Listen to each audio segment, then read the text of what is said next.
బీసీలకు 47% రిజర్వేషన్లు అమలు చేయాలి, ఈడబ్ల్యూఎస్ను రద్దు చేయాలి, మన ఓటు మన సీటుతోనే అధికారం, దేశవ్యాప్తంగా ఒక్కరోజు ఆందోళన ఉద్యమించాలని బీపీ మండల్ మనవడు సూరజ్ మండల్ పిలుపు, రిజర్వేషన్లలో తమిళనాడు ఆదర్శం, ఈడబ్ల్యూఎస్ అన్యాయం ఎంపీ విల్సన్, 2029లో బీసీనే సీఎం తీన్మార్ మల్లన్న, బీసీ బంధు కింద 10 లక్షలు ఇవ్వాలి ఎంపీ ఆర్ కృష్ణయ్య, హన్మకొండలో బీసీ యుద్ధ బేరి, బీసీలకు న్యాయంగా దక్కాల్సినటువంటి రిజర్వేషన్లు అమలు చేసే దాకా దేశవ్యాప్తంగా మనం అందరం ఉద్యమించాల్సినటువంటి అవసరం ఉన్నదని చెప్పి బీహార్ మాజీ సీఎం బీపీ మండల్ మనవడు సూరజ్ మండల్ నిన్న పిలుపునివ్వడం జరిగింది. ఇందుకోసం దేశంలో ఉన్నటువంటి అన్ని రాష్ట్రాల్లో ఉన్నటువంటి బీసీలు ఒక్కరోజు పెద్ద ఎత్తున ఉద్యమం చేయాలని ఆయన పిలుపునివ్వడం జరిగింది. నిన్న మాట్లాడుతూ హన్మకొండ సభ లోపల తీన్మార్ మల్లన్న ఎమ్మెల్సీ తీన్మార్ మల్లన్న ఒక సంచలన వ్యాఖ్యలు కూడా చేయడం జరిగింది.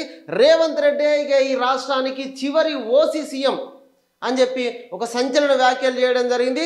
వచ్చే ఎన్నికల లోపల ఖచ్చితంగా బీసీ ముఖ్యమంత్రి ఈ రాష్ట్రాన్ని పాలించబోతున్నాడు అనేటువంటి సంచలన వ్యాఖ్యలు కూడా చేయడం జరిగింది.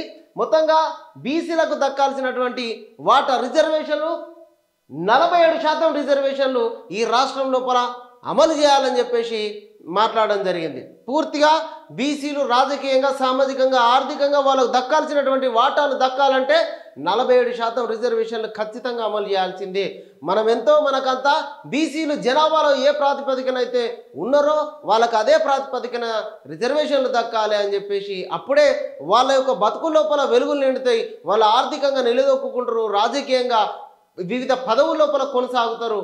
కాబట్టి ఖచ్చితంగా 47% రిజర్వేషన్ అమలు చేయాలని చెప్పి నిన్న జరిగినటువంటి ఈ బీసీ యుద్ధ బేరీ లోపల అందరూ వక్తలు తీర్మానం చేయడం జరిగింది. ఇది